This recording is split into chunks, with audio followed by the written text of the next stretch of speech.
शूद्र क्या जन्म से नीच थे या राजनीति ने उन्हें बनाया? डॉक्टर अंबेडकर का जवाब आपको चौंका देगा।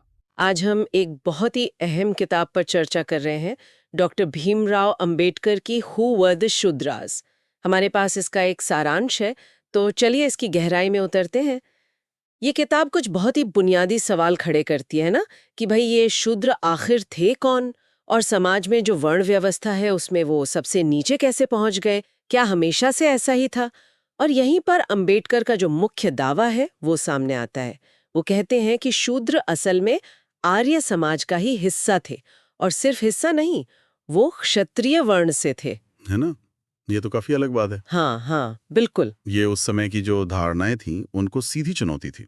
किताब का पूरा जोर इसी बात पर है कि शूद्र कोई अलग नस्ल के नहीं थे या जन्म से ही नीचे नहीं थे।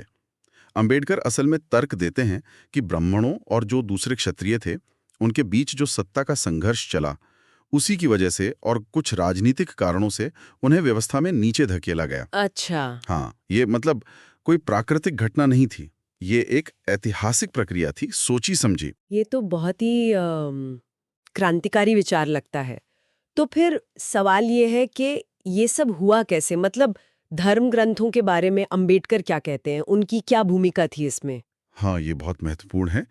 अंबेडकर इशारा करते हैं कि कैसे कुछ ग्रंथ, खास तौर पर मनुस्मृति जैसे ग्रंथ, उनमें इतिहास को आप कह सकते हैं एक खास ढंग से लिखा गया या शायद बदला गया। बदला गया है। हाँ, ताकि जो शूद्रों की निम्न स्थिति थी उसे सही ठहराया जा सके। मतलब उसे ऐसे दिखाया गया जैसे ये हमेशा से था, ये ईश्वरीय विधान है। यानी इतिहास का इस्तेमाल किया गया मौजूदा सामाजिक व्यवस्था को सही ठहराने के लिए। अंबेडकर का विश्लेषण तो यही कहता है। उनके हिसाब से ये इतिहास का एक तरह से पुनर्लेखन था। मकसद था सामाजिक ऊंच नीच को धार्मिक और ऐतिहासिक वैधता देना, जिससे शूद्रों को अधिकारों से वंचित रखा जा सके। ये सिर्फ कहानी नहीं थी, ये सत्ता का खेल था। हम्म।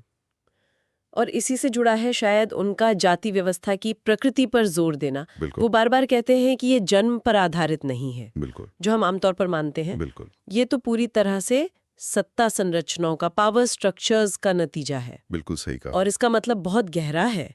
इसका मतलब है कि किसी की सामाजिक हैसियत वो कोई स्थायी या कुदरती चीज नहीं थी। नहीं। उसे समय के साथ जो ताकतवर गुट थे, उन्होंने अपने हिसाब से बनाया, बदला। अच्छा। हाँ, तो ये समझना बहुत जरूरी है कि ये निर्माण कैसे हुआ, कौन सी ताकतें थीं इसके पीछे, और इसका मकसद समाज को बांटना भर नहीं था, बल्कि नियंत्रण बनाए रखना था। तो फिर आज के समय में, आज के संदर्भ में इन सब बातों का क्या महत्व है? अंबेडकर के इस विश्लेषण से क्या सीख सकते हैं हम? देखिए, अंबेडकर का तर्क बहुत साफ है। वो कहते हैं कि जब तक हम जाति व्यवस्था की जड़ों को नहीं समझेंगे, उसके पीछे की राजनीति, वो सत्ता का खेल, उसको गहराई से नहीं पकड़ेंगे, हाँ, तब तक सामाजिक न्याय या समानता लाने की कोई भी कोशिश, वो बस ऊपरी तौर पर ही रहेगी। अगर आप बीमारी की जड़ ही नहीं जानते तो इलाज कैसे करेंगे? स्थायी समाधान तो नहीं मिलेगा। यानी ये सिर्फ अतीत को समझना नहीं है, ये आज और आने वाले कल के लिए भी जरूरी है। बिल्कुल। और एक बात और, अंबेडकर का काम सिर्फ संघर्ष या टकराव की कहानी नहीं है। कई बार लोग उसे ऐसे ही देखते हैं, पर यह सच की एक खोज भी है। इतिहास की जो परतें हैं, उन्हें उघाड़ने का प्रयास है। हम्म। उसकी जटिलताओं को स्वीकार करने का एक बौद्धिक प्रयास है। अंबेडकर ने यही दिखाया कि जो सामाजिक सच्चाइयां हमें दिखती हैं या बताई जाती हैं, वो अक्सर कई ज्यादा पेचीदा होती हैं। तो संक्षेप में कहें तो इस किताब के अनुसार शूद्र मूल रूप से क्षत्रिय वर्ण से थे। उन्हें ऐतिहासिक और राजनीतिक वजहों से समाज में नीचे किया गया। ये जन्म से नहीं था, बल्कि सत्ता ने इसे बनाया था, और धर्म ग्रंथों का इस्तेमाल इसे सही ठहराने के लिए हुआ। यही है ना? हाँ, बिल्कुल, यही मुख्य निष्कर्ष हैं। और आखिर में एक विचार छोड़ जाता हूं सबके मन में। हु वर द शूद्रास सिर्फ इतिहास की किताब नहीं है।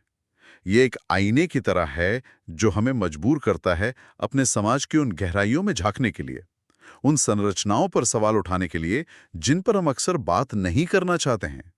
ये सोचने पर मजबूर करता है कि अतीत की व्याख्याएं वो आज भी कैसे हमारी सोच, हमारा व्यवहार और समाज की हकीकतों को अनजाने में ही सही आकार दे रही हैं।